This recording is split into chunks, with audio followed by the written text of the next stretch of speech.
Welcome to the Brew Review podcast series beer show. You just like cut right into that. It was like end of music. Welcome to the Brew Review. I'm here. Really quick. It's timing. There was no like, it's as if I'm in the producer booth and everything. I'm Brian. He's Dave. I'm gradually spinning this desk around the room until I eventually find a space that makes sense for me. And we're here to drink another beer, talk about it, love it, maybe some stories that come along with it. So, let's see, whose turn is it? What do you got? I don't know. I got beer. Go ahead. What do you got? So I'm gonna anyway. I got me a 22-ounce beer here. Ooh. Because you showed me that you had one, and I wasn't gonna be one-upped. Yep. A brewery I do frequently. I'm a big fan of. This is a Stone. See if I can pronounce this correctly. Stokasticity Project.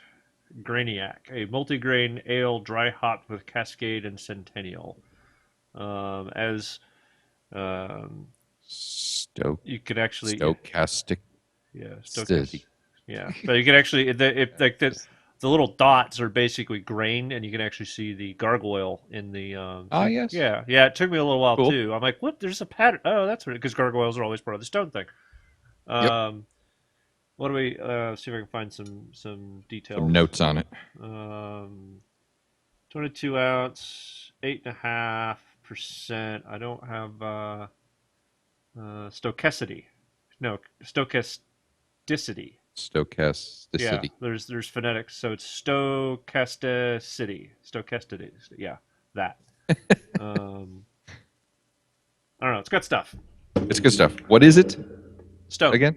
Stochasticity. No, what is it? An ale? Is it a lager? What did you say? Multigrain ale, dry hot with Cascade and Centennial. Love it. Yeah. Okay. So. Oh, I can smell the hops. Smell everything in it. Very good. Wow. So I've got a 22-ounce bottle and a 16-ounce glass. That's what I have as well. So we'll see here. Mine might be a 14 too.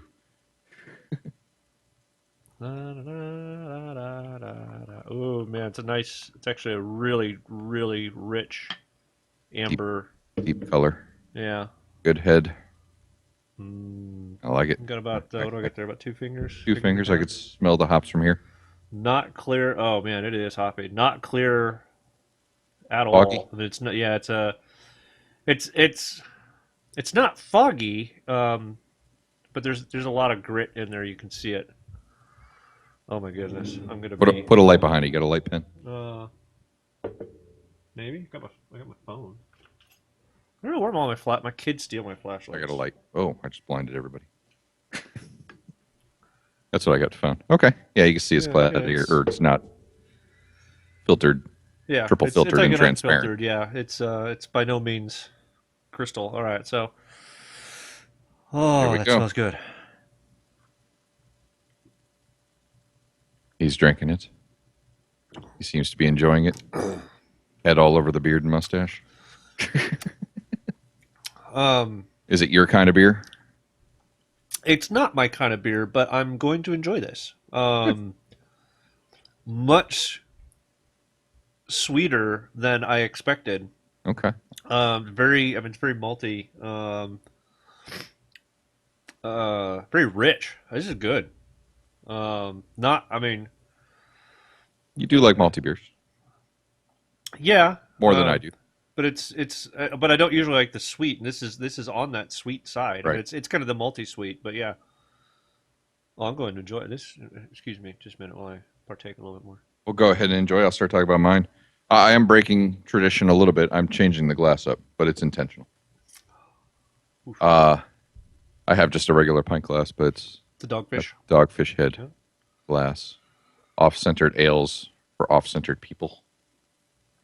Oof, because this is something I brought back. I know I talked about in the past. I went to Dogfish, Rehoboth, and went to the brewery. So I got a 22 from them, 9% alcohol, and no notes on this other than it is the Squall IPA. Squall IPA. It is I think, limited release, or yeah, I'm gonna say it's limited release because it says on it 2016 limited release. I think that means So it's a limited release. Yes. see if I can get some leverage here. Nope. I am not left-handed. That was you do the best bottle opening. It's the bottle opener, is really what it is. Well, So, okay. I got to move this. That's a 750 ml bottle, which comes out to basically 22 ounces. Basically, it's a wine bottle of beer. Um, Eddie, I was pouring too fast. yeah, it's a little. Brian sounds all weird because he's away from the mic because he's trying to pour this because the mic was in his face, as actually was right where his hand and bottle were trying. So I have a hand like, ahead. He's got like 3.5 fingers ahead. I know that's too much head, but it's It's a lot lighter. golden in color than yours. Hey, look, there's me in the reflection. Whoa, okay, that's bright. That is a bright light. Yeah. Jeez. It's a little cloudy as well, but not it's not as much as yours. Let the head kick down. Not as hoppy smelling. I had this on tap. I have not had it out of the bottle, and it's been a while. I kind of actually forget what it tastes like, but it's not very rich in aroma. So let's go for it and see how we do. I need to have a better golf spiel for the whole quiet thing while you're taking your drink and taking the swing and lining up your shot. So figure it out. Well, he's still thinking about this. This is, I'm going to compare. It's got a bitterness, but I'm going to say similar to what you said. There's some malty flavor to it. It's sweet. It's got some sweet flavor to it. I think we picked almost identical beers in taste. It'd be interesting. I'll have to try yours, and I'll have to send you a bottle of this. Yeah. Well, I can get Dogfish down here. So there's a woodiness to it too. Like it was. That taste, that smell of like a campfire, like wood burning on a fireplace or campfire. Kind of peaty, like almost. Yeah. Yeah, there's a little bit of that in there. All right, a little smoky, earthy. Well, earthy is usually dirt as opposed to plant life, but it's not earthy. I would put it that way, but it's got this kind of like it might have been in a. So you're not licking the inside of a terracotta pot. You're licking the inside of a woodshed. Yeah, exactly. Well, that's what it smells like. It's not licking the inside of an outhouse. You're fine. So exactly. We've had those beer on here before too. It's that the taste is reminiscent of that smell of being in like a workshop where you smell sawdust, and I'm very familiar with that. Oh yeah, and that. So, but not a bad thing. It's kind of like this subtle aftertaste you get to that. But drinking it, you get the bitterness with the hops, but then there's a sweet note immediately following. Good. It's good. It's very good. It's 9%. So I'm only doing this today because it's going to probably take me the show to do it. Oh, we can do that better. But it's good. It's good. Like I said, when I went there, I loved the idea of the breweries, one, doing the tours, because the tours are great, but all these places just mixing it up, having all these different beers. With IPA, I mean, there's so many, just straight IPAs, not even worrying about doubles and things like that. It's amazing how one IPA to the next can be so different, and within its own company. I mean, they have several at Dogfish, and I don't know. You brew. Is it one of the more popular beers to make for the home brewer, or does it seem to be the most popular to make for the commercial microbrew, craft brew? For the IPAs? Yeah, IPA seems to be the most popular right now. It is, and it has been for a while, because people are starting to recognize and be able to determine the different types of hops that are used, and with the IPAs, because they're so hoppy by design, so it gets into there, and that's what makes the bitter. I mean, it's kind of your most bitter beer. For the most So based part. on your ingredients, it's easier to make a lot of different varieties of those? because of the different No, types of hops? I think just people are enjoying them because you can get a lot more complex with them. You know, a Hmm. stout's kind of a stout, and you can add your chocolate and your peanut butter. And yes, there are both chocolate and peanut butter stouts. There are. But they're the adjuncts are, you know, you get your raspberry ales and your cream ales and all these things, and it's the adjuncts that go in there to make all this other kind of bizarre taste to it. Where IPAs, they don't do that. It's That just when beer you get ingredient. that other flavor, or that, you know, you get the one that I had the other night. Well, actually, that actually had a tangerine adjunct in it. Hmm. Dig, by Hmm. New Belgium, New Belgium. Yep. which is very, very grapefruity. There's no grapefruit adjunct in there. That's the hops that do that. Right. And I'll say about this one, there is no citrusy flavor to it. One of the things I do like about a lot of IPAs is a good IPA to me, one I really enjoy, is that one where I feel like I'm eating a soured grapefruit. Yeah. Just, Okay. Yeah. one of a grapefruit that's maybe a couple, a week too old, but you eat it anyway because you're not going to throw it out. And it kind of has that sour taste to it. That's, sucks in your lips and face when you Oh take yeah. a sip, and Yeah. that's how I like it. So like So the double IPAs work. the sour bitter as opposed to just the bitter. Yeah. Right, right. Yeah, and you really get that citrusy, grapefruity, or citrus rind Yeah. Oh taste yeah. I to know it. exactly what you're talking about. I mean, like I said, the Dig is one of the ones that's very, very prominent with it. And a lot of people Um, don't like that. I mean, you it's will run into people that just don't like IPAs because they don't like how bitter it is, and they tend to like sweeter beers. They'll like stouts. They'll like lagers, yeah. things that have a less bitter taste to it. I know that like I used to love, and we're going to get into that season in a few months, is the Oktoberfest season, and we'll talk about more of it then. But I'm starting to kind of fade away from them because it's lagery, it's sweet, it's I think the oh, only reason I like the Oktoberfest is that I can only get them for 6 or 8 weeks out of the year. right. It's If a I had them it's all year, I probably wouldn't. But it's like, oh, I haven't had this in a while. It's new again. and we'll hit them all. We'll review quite a Yeah, few when we get to that point. And I know we're going to get up now that we're getting into the summer. You're going to see, all the shandies are popular now, and a lot of the lighter, yeah. refreshing beers because of the weather are coming out. So I'm sure we'll hit a lot of those. But you're going to see a lot of fallback from me on IPA because when I just need to pick something, I We're want to drink something. That's what I'm grabbing. we are both very much. I mean, bitter. The bitter, the better. We both. And an interesting thing is we both started on some of the sweeters. The Newcastle, which was on the sweet side, and the MGD, which was on the sweet side, and through Guinness and the stouts, and then we kind of wound up here in the bitter. Right. I don't know that we'll cycle back. I don't think either of us have ever done. There's a difference between sweet and sugary, um, and I don't care Right. for either because a lot of the Belgians the Chimay is sugary, and that's, which I do not like. The Belgians, Um, the unfiltered wheats. so Um, some of the unfiltered wheats I'm okay, mhm, but it's the more traditional the Leffe, again. The Belgians are historically brewed with additional sugar for the sweetness, not even so much for the yeast. mhm, mhm. And I don't care for that. If I want sweet, I'll get a Coke. I'll get a Sprite or something. Hefeweizens. Yeah, I can do Hefeweizens. I'm all right with Yeah. that. Not I can't do a Again, lot of them. right. For me, I'll do one. And hey, trust me, I'm going to go out of my comfort zone a lot because there are certain beers I just haven't had in a long time because they don't appeal to me. If I'm going to sit down and enjoy a beer, I'm not grabbing something that's going to be sweet. Although Agreed. I am not against, and because that's the other thing, and I think we're both kind of like that. I'm not against a domestic cheap fizzy yellow beer. I got a fridge full of it. Admittingly, I mean, I have a Coors Light Yeah, can here. yeah. It's, I but can one down you on that one. well, I got a Lone Star, which is the Texas PBR. So correct.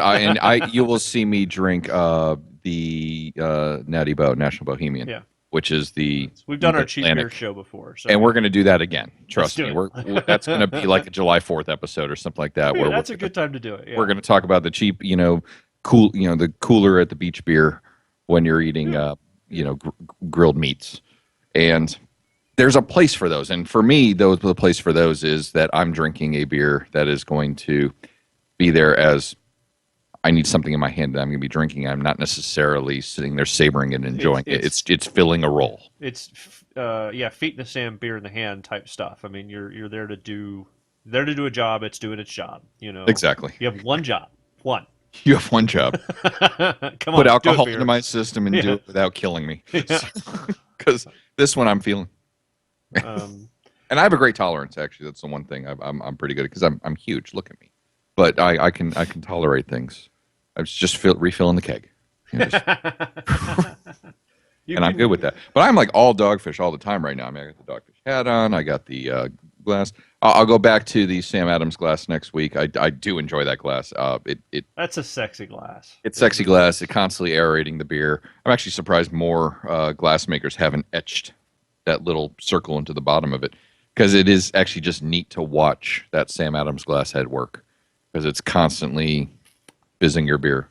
You Get a good. know, I can tell you, I've filled up the rest of this. As I'm drinking more of this, it's getting sweeter and sweeter, and actually a little less tolerable. Hmm. Um, I mean, I'll finish it. You know, it's Yeah, abuse I'll say not this, to, and we'll finish off with this topic. Something you can explain because you're a brewer. sort of. Bot- Bottle conditioned. Explain that because it's Um, actually intentionally put on this. I would. So I have brewed several times. I do the Do home you know what brewing. that is? Because I don't. No, but We, I can guess. we don't claim to be experts on the art of beer. We just claim to be experts on drinking beer. On the consumption. Uh, And so we'll tell you what we think. I But am guessing, and listeners tell us, or viewers, or whatever, tell us if I'm wrong here. So when I brew beer, I have two options, and that is to basically to keg, which is when it's ready to go, and kind of at the end of the process, and after it's done fermenting, mhm. you can keg it immediately. It's flat. It's just kind of beer, but Yep. there's no carbonation or anything. And you keg it, and when you keg it, and you use the CO2, and that's what carbonates it, and that's how it goes. Or there's what I believe to be what I would refer to as bottle conditioning, which is basically just bottling the beer, Sure. and you actually add a little teeny tiny bit of extra liquid into it. Hmm. Um, and then you put that straight into the bottle, and then you cap the bottle, and then it sits for another 2 weeks, and then You're that right little on. extra bit Yep. of it is basically sugar water. It's a high density sugar water, Hmm. and that reacts with that little extra bit of yeast in Yep. there Yeah. that creates the carbonation. Oh, did you look it up? Google's great. It's pulling a quote from the realaleshop.co.uk. Yeah, So, it's bottled as opposed and to it says kegged. bottle conditioned ales are a live product bottled with a small amount of yeast that provides additional fermentation and maturation Yeah, whilst in the bottle. so So leading it's to a yeast and much deeper sugar. character and flavor and a Yeah. natural soft carbonation rather than a forced carbonation. Yeah, so So, it's using carbonation of basically the yeast that's it's reacting with the sugar and it's eating it. It's effectively pooping CO2. I mean that's literally what it's that's what doing. yeast is doing. Yes. Yeah. We're an educational show here. We use accurate terms like bottle conditioned, yeast, and poop. So, That's what it is. If you I mean home brewing is a lot of fun. I know you've never done it. I've done it several times. It's mhm. a lot of fun, but it's a lot of work. I've partaked in it with friends. I have not done it myself. It's something that I've always had on my radar, but nothing I've yet to get into. And maybe through the efforts of this show, I'll start considering maybe give it a stab. I'll say this. I mean, let's give a thumbs up, thumbs down rating to our beers. Though yours is changing as time goes on our It started five thumbs mug up. scale. What do you I'm think? kind of actually going kind of in the middle on this. It might change by the time I end it, but I know you said thumbs up, thumbs down. We never really kind of done that. We decided this. We're going to change our rating system every week, Exactly. That's the or every plan. show at We're least. we're never going to rate the same way. So on a thumbs up, thumbs down, or kind of, you're not It's in sure. the middle. If you're on video, Okay. you can see me doing this. Yeah. If not, then I'm doing this. It's something you'll probably enjoy a bottle, but you're not going to go grab another one immediately following. Not definitely not immediately following, especially at 22 ounces. And this was probably these usually come in at about $5 a bottle, so it's Hmm. $10 is. Yeah, this one was probably, I think this one was like $16 for the bottle. I bought it at the brewery. Holy crap! You should have mentioned that earlier. It is when you get their limited stuff, it ain't cheap. Oh my goodness! And Uh, that's at the brewery. So if you'd have bought that at the store, it would have. assuming you even could get it at the That's the store. thing. I'm not sure this is available in the store because there are several beers that you can't get at the store. You can only get at the brewery. I have another one that'll come up in a few weeks that I'm letting age because I'm told it's best just let it sit a few months because it was bottled the day I was there, or the day That's kind of before awesome. I was, or the day before I was there. So the date on it is the day before my trip, and Nice. they said give it some time. But I'll talk about that one. I'll keep that one a surprise. So for this one, for me, I mean, actually, it's up there. I like it. It's actually getting better as I'm drinking more of it. So I yours wonder. is getting better, and mine's getting slightly I on the wonder if worse that side. first pour was a little sweet because of everything rising to the top. But now that I'm getting into the bottle, it's actually not as sweet and It's not overly bitter. it's funny because wine when it aerates, there's kind of a sweet spot where you want to when you want to do the consumption of wine. Yep. Beer, you want to get it usually pretty quick. Right. So if it waits, it because it heats up, it gets funny. So it's funny that it's getting better as it's aerating for you. And maybe my initial taste was feeling it was sweet because I wasn't expecting it to be sweet. Now that I'm used to it, I'm just not Okay, that's fair enough. noticing as much. So let's wrap this one up. Tell us what you think about if you've tried any of these or what beers you'd like us to try. You can email us at let's go beer at podcastderby.com. Beer at Podcast. Yeah, we can do that. Beer at podcastderby.com. Check us out on Facebook and Twitter at Podcast Derby. And iTunes reviews. YouTube is because you're YouTubing. So comment down there. Tell us what you think about there. Tell us that this. Hopefully, I can learn how to do that by the time. Like this fat guy. What is this fat guy talking about? Let's talk about that. Go to brewreview.com. It's going to be a blogish type thing that we have with little quips and things like that. You can find the podcast there too. And that's Brew Review with a UE. Because we're song and dance at some point during all this, but we're still in the middle of the dance lessons. So yeah, we're still learning. So, assuming I have an outro song, I'm going to hit it now, and we will say goodnight, everybody.